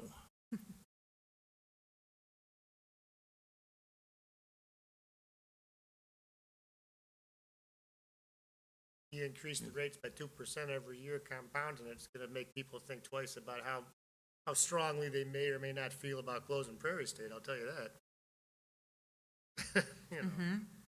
It's all good in theory until something like this pops up on your on your city bill every month. Right. For the next 9 years straight. But maybe you'll make that call to your legislator to say, Yeah. save me from this. This might be something you might want to tell them about, getting in touch with their legislature. Again, the overarching strategy might just be the city wants to take an incremental approach. And maybe it's 2% a year for 3 years and then we stop. I again, really was just trying to get the discussion started tonight. We know for sure that the 2% needs to happen in 2022 from an operational standpoint. That doesn't even begin to address the other issues. But maybe we take little chunks of it in little multi-year increments and we reevaluate. But I guess my biggest point is let's not just ignore and wait for the future. Let's try and chip away at it. And it comes from people have said, well, if it does pass, then what is your strategy? And so this is part of addressing those concerns of looking at that worst case scenario, and this is what it looks like. Kind of what it looks like. This is the problem with the whole situation, is that we can't even tell them what the light at the end of the tunnel is then, because nobody, even the people in Springfield don't know what it is. I mean, so are you gonna be able to say, hey, but once we get the bonds paid off, or once 2035 hits and we've done all these incremental increases, that now we're gonna be able to figure out a way to start reducing everything, because there's all this, renewable energy that's suddenly out there, which may or may not be there, Yeah, based on the projections of what they say it will cost in 11 years, 14 years. Right, it's, yeah. If they subsidize it, we'll just pay it through state tax. I think there will come a time when the principal and interest is all paid, and we've paid the decommissioning costs, and we get to that point, then I do think there is going to be a time where we're going to see that decline. I don't discount that at all. Going through that period again, if the closure date was 2042, we'd already get over that big hump. But because the closure date right now is proposed to be 2035, we're faced with $88 million of nothing. And that's the hump we're at right now. That's why we need to stress. Because if it was at 2042, we just would have our regular, every once in a while, operating cost increase. Exactly. We wouldn't have these And the decommissioning. we wouldn't have the concurrent, right. Yeah. That's the issue. All these things stacked on top of each other in order to facilitate an accelerated timeline. So, can I Go ahead. ask a question? This may not be the right time, but I know that one thing that we've always been challenged with is staffing with our electric company. And Laura's kind of talked about it, like ComEd, they are able to, put all this amount over many, many people. Has there ever been talk or conversation about consolidating maybe our utilities with the other local utilities? That has been talked about historically, like the Tri-Cities. Tri-Cities Electric. We've talked about it in broad sense, Tri-Cities Electric, Tri-Cities Water, Tri-Cities Wastewater. Right now, unfortunately, St. Charles has one set of contracts. We have different sets of contracts. It makes it difficult at this stage to even consider something like that. The Illinois state statutes wouldn't allow for something like that. That would have to change to the Illinois state statutes. We are allowed to service within our municipal boundaries, and everyone is allowed to service within their municipal boundaries. The law does not contemplate at this point that we would create a large municipal boundary. We'd have just to the way switch to being a co-op. Co-ops are under a different altogether. Oh, okay. But I'm not saying that couldn't happen, but you'd have to change the law to make that happen. So the mayor will speak to the Tri-City Ambulances, which was conceived, decades ago and is a successful, operation. So it's not that it hasn't been discussed, it's just that it's unfortunately not as simple as it may seem on the surface. And you get, I'm sorry, one last thing. Okay. Just human nature, you have three separate councils then saying, well, where do we keep this bucket truck and where do we keep this? Well, I want it in my town.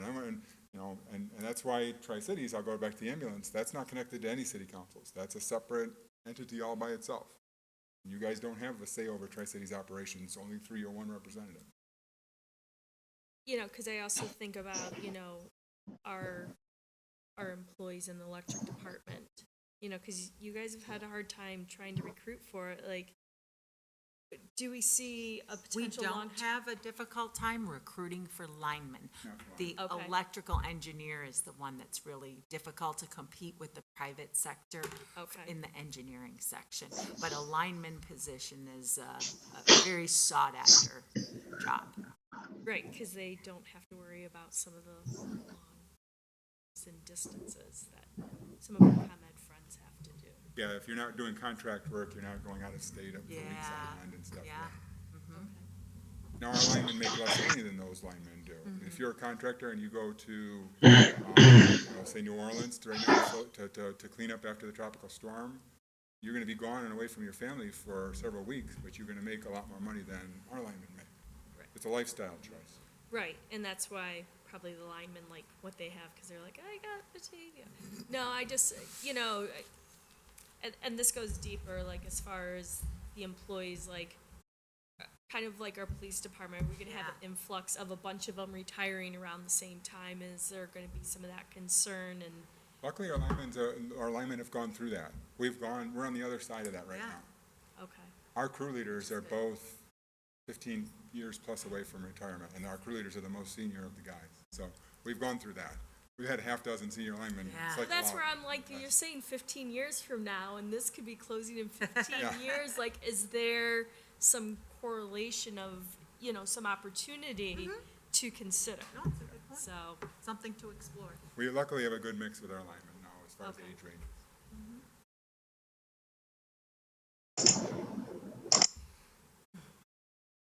So This is Nick. Can I ask a question? go ahead, Nick.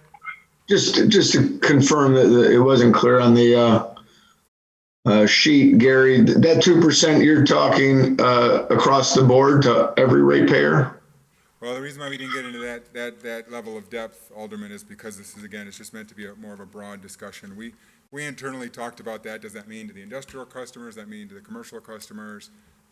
This is really meant to be tonight a strategy, philosophical type discussion, not drilling down to that level of detail, but that is a key question that will need to be answered. Gotcha. Thank you.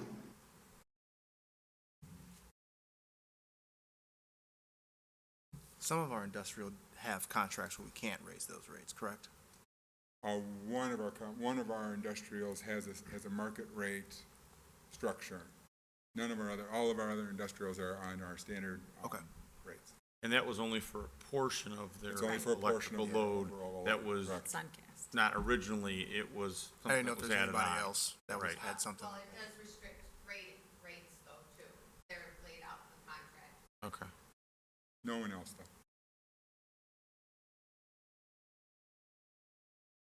And Alderman Cerrone, one last thing on your question. Historically, when the city has raised rates, we have very often raised different percentages for different rate groups. That has been done. Gotcha.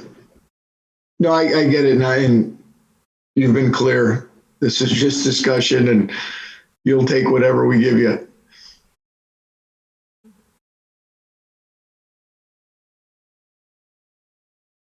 Anybody else? That's just left over. Yeah, that one doesn't update. Oh, he still has his hand up, okay. I had an idea, but this was more for like after, if the 2035 closure. I think with this discussion, it is kind of talked myself out of it, but I still want to say it anyway.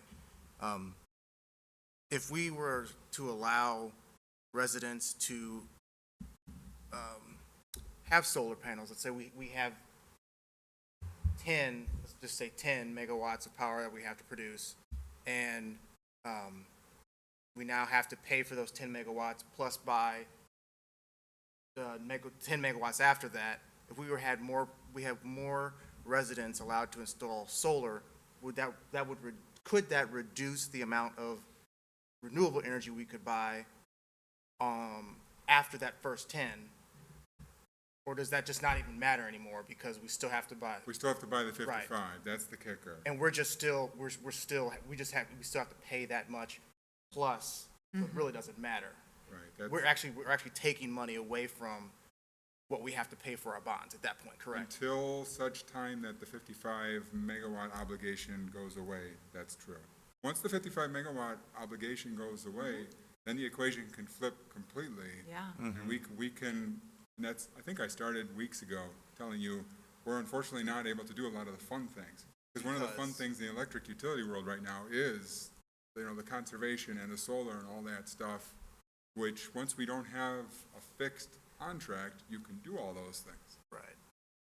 That's what I said. I wanted to say it, but the more we talked about it, I was like, this doesn't seem like it's going to work Any right of now. that we do right now still goes to the other customers' bottom line. Somebody's still paying for it. Right. So if you decide not to pay, then Alan and I are paying for yours. Essentially, yeah. And we only have a certain percentage of our Right.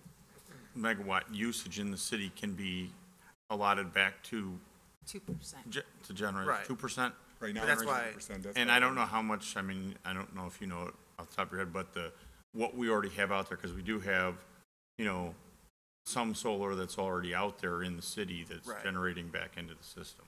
So with Suncast, and again, this value changes every year because it depends on your yearly load, but after Suncast was approved and based on the historic rate of implementation from residential customers, we had about 4 years plus left of residentials being able to continue to add solar to the system after Suncast was approved.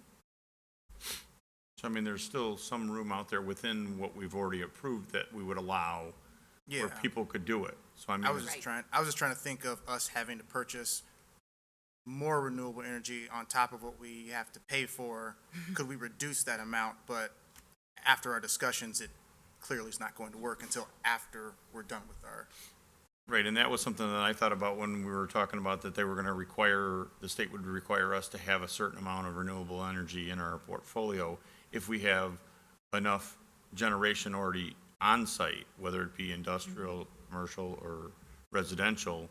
Would that then take away from the number that we would have to go out and purchase for that?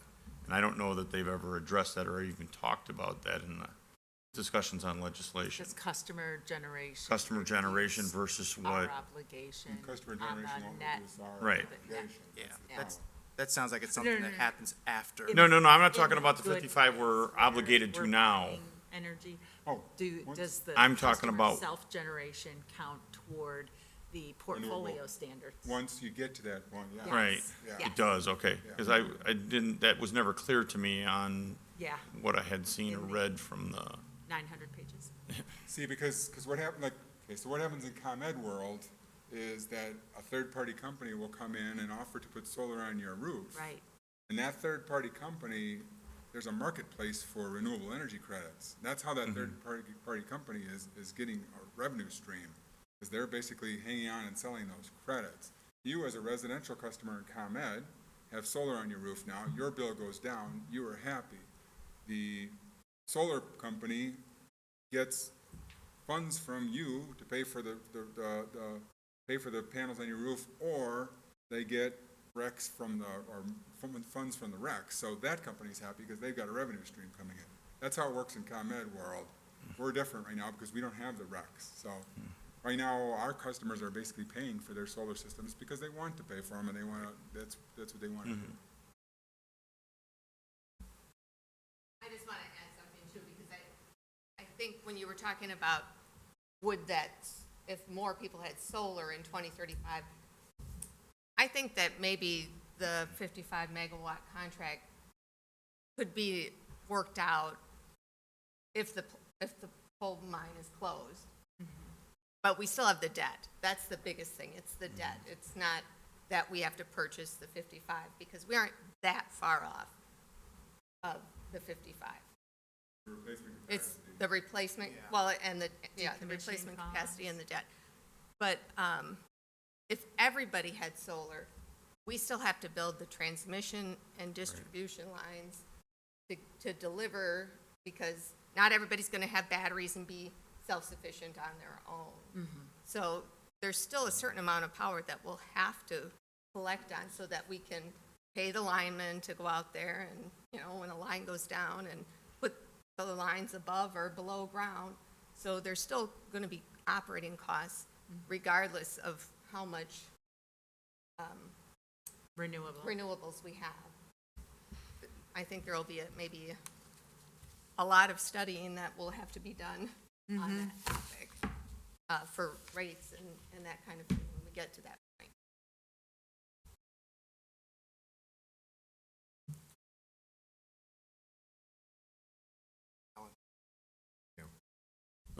Sylvia?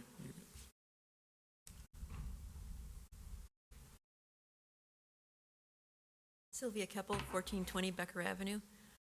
I like what I hear you discussing. I just wanted to put a caution out there, just for the same reasons you're withholding the threats of, or asking for bankruptcy provisions. I caution against putting out there that you can raise the rates 2% per year, because if you give indication that you're willing to go ahead and soak that from the public, then there goes your arguments for bankruptcy.